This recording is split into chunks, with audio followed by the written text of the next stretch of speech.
Hello and welcome to Project Pixar. We are here with Cars 3. Hope you got those engines nice and warm. I'm, of course, always joined by Noah. How are you doing, sir? Feels like a rock star. Yeah, let's do it. So this is the final movie in the Cars trilogy, the great Cars trilogy that we all wanted. Yeah. It's funny they kept making these films. Like, was anyone asking for these? I guess merchandise-wise they did well, but... A little bit of this. All about that dollar. See this green? It's all about that green dollar bill, y'all. Okay, so Cars 3. Noah, why don't you start? Why don't you ask me a question? Oh, yes. Well, who is your favorite character in this film? I don't have one. Which was, yeah, I had to think about it, but I just really don't have one. There's not a particular character to me that really stands out in this film. I don't even like Lightning that much in this one. I don't know. Yeah, this is one I thought about and I couldn't. I would be forcing myself to pick one if I did so. So I'm just going to say I don't have one. No favorite character. What about you? Interesting. I'd say Cruz. I liked Cruz Ramirez. I also liked Lightning in this one too, but I like that approach and the idea of getting sidetracked from what your original goals or dreams were and having that hunger and then being able to realize it and bounce back and be able to bring that dream to life. And I see that in the Cruz character, and she's got some funny lines and some funny moments, and she's just an overall wholesome and good personality. So I like Cruz. So that's what you liked. What is your least favorite moment of this film? I'd say that my least favorite moment is closer to the end when they go and meet up with Smokey. Maybe just because all the characters are old, but it just kind of slows the movie down a lot.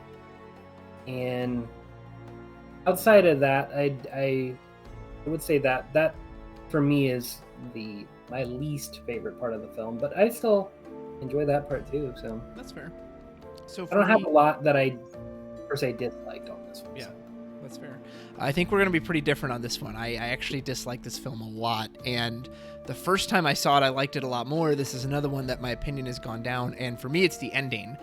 And I don't think I ever really liked it, and it made the film very forgettable for me. Like, this was one of those Pixar films that when I was trying to remember it, I couldn't remember anything that happened in it. It was so forgettable, and seeing it again, I can see why. So what I hate about the ending is the entire bait and switch they do with Lightning and Cruz bugs the crap out of me. First of all, it's ridiculous that, oh yeah, it's the same number, so she can just enter the race in his place. What? Are you kidding me? So if I'm running a race in like my high school, I can be, hey, here's that Olympic runner. Let me just put my jacket on him and he can run for me and then I'll win. Get it? That's so stupid. And it doesn't even make sense because it seems the whole point of this story is Lightning is over the hill. Can he make this final push? Can he make this final comeback? Well, we don't even get to find that out because he's making headway in the race. He's making his way up, and we don't even know if he will ever beat Jackson Storm because they just swap him out for Cruz, and they give her this whole moment of like, she wins by doing the Doc Hudson thing. Get it? She like bounces off. That was a Lightning thing. Doc Hudson is Lightning's mentor, so why does Cruz get like? I just don't understand that bait and switch at all. I absolutely hated it, and it just really bothered me. So that's by far my least favorite moment of this film. I see there's some animosity towards the film. For the Cars franchise, it's still a little weird that you have animosity still towards it, but but anything good as far as the animation that stand out to you, or? So my favorite scene from the film is the scene that I remembered the most when I first saw it, and it was I guess you'd call it like the Destruction Derby, but it's the big mud wrestling thing at Thunder Hollow.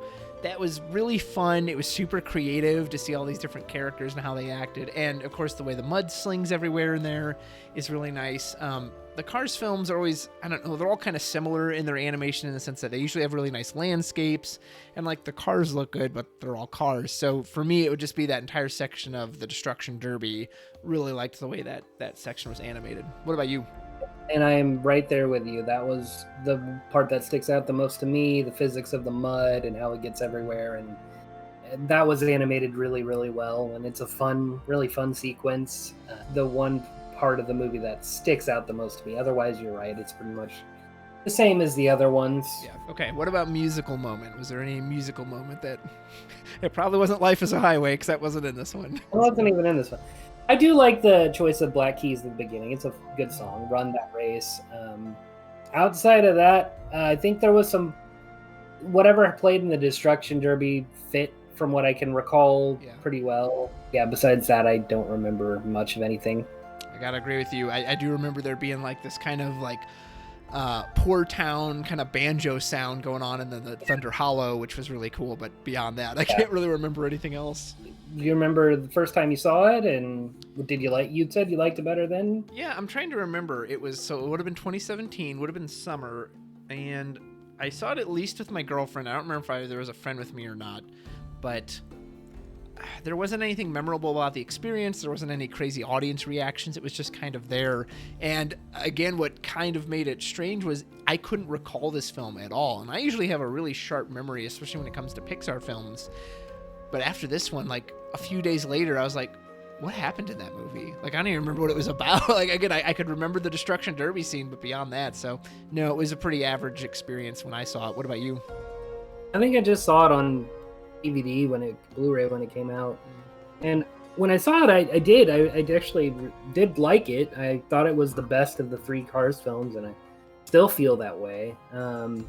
But outside of that, nothing really stands out to me about when I saw it. Okay, so favorite dialogue, line, joke. What do you got for me? I did like Miss Fritter. I thought she was a fun character. And I liked when she's like, I'm going to call you Muddy Britches and you Lemonade. I thought that was pretty funny. And how excited she was. the look that she gives when she finds out it's Lightning McQueen, and like she like kind of like gets into the pictures like, yeah, I'm Lightning McQueen's buddy. Yeah, like, you know, we go way back. So she's funny.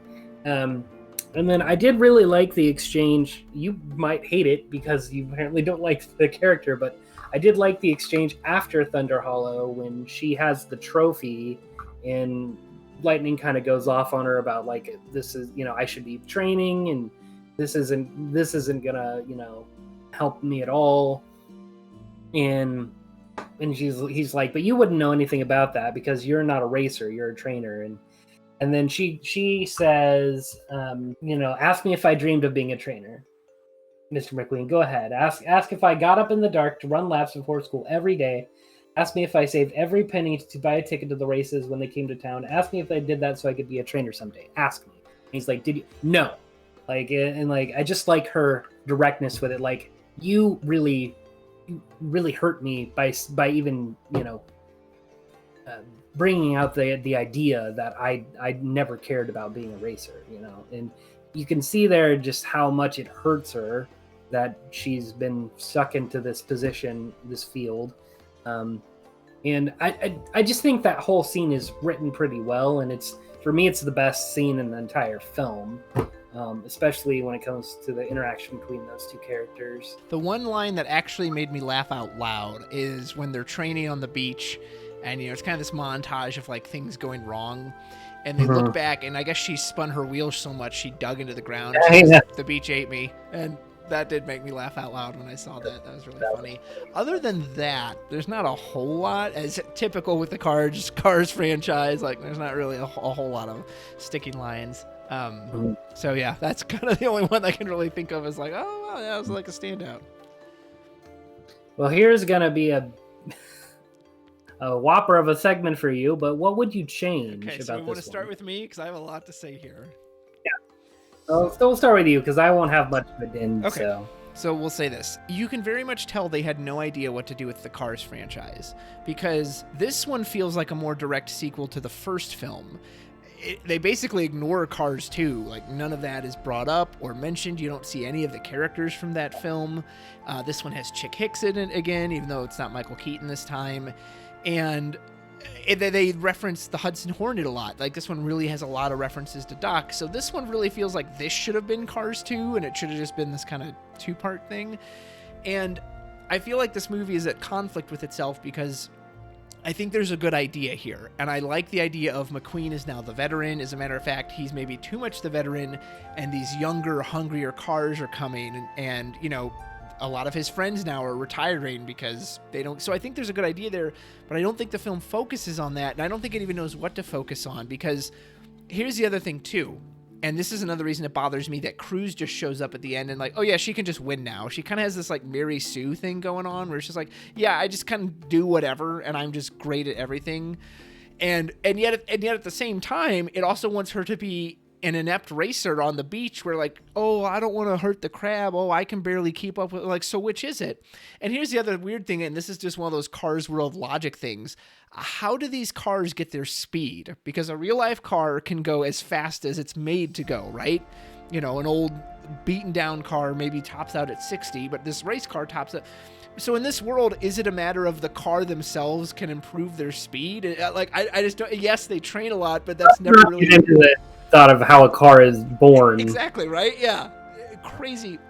And Ramirez, you know, she kind of treats Lightning like a little kid. It like, oh, you're this old man. And the film just kind of seems to go back and forth on like, well, she should have been doing that because he really is old versus like, yeah, but she's completely treating him like he's some new racer. And I don't know. And like you said, the part with Smokey, it feels like this thing of like, well, we want to have the Doc Hudson like influence on here, but we don't. So I don't know. This movie just feels all over the place for me. I don't feel like it really has a strong message or core. And I wish it had just stuck with the Lightning McQueen message of, hey, does he have it anymore? Because the thing is, you really could have gone other way. You could have said, yes, he trained and he did everything right and he was able to beat Jackson Storm, etc. Or you could have done the reverse, which is like, he failed. He couldn't do it. His time is done. He now has to retire. There's a message to be said there as well. And it's just so all over the place with that. And especially, again, the way it swaps out Cruz is like, oh no, she's going to win the race now. It's just, so I don't really like this film much at all. I've liked it less and less as I've seen it, and I don't like that mixed messaging. But I know you like it a lot more. You said it was your favorite of the Cars. So what about you? Do. What did you change? Here's the thing: is like the first one, the first Cars movie is like a slice of life kind of, you know, small town, big city versus small town kind of thing. The second one is spy thriller. And then this one is a sports film, which I think is the best route to take with Cars, which is probably why I like it the most. It makes the most sense to me as far as that idea of the old professional on his last legs trying to. It's very Rocky to me. Yeah. It's very Rocky, not like Rocky, but right. You know. But again, I don't think I'd change much because I feel like this is the best story that a Cars story could be, is going in that mold of like a sports film, that type of drama. I actually like that they've cut out a lot of the side characters in this one. I like that it focuses more on Cruz and Lightning, and their relationship is really the big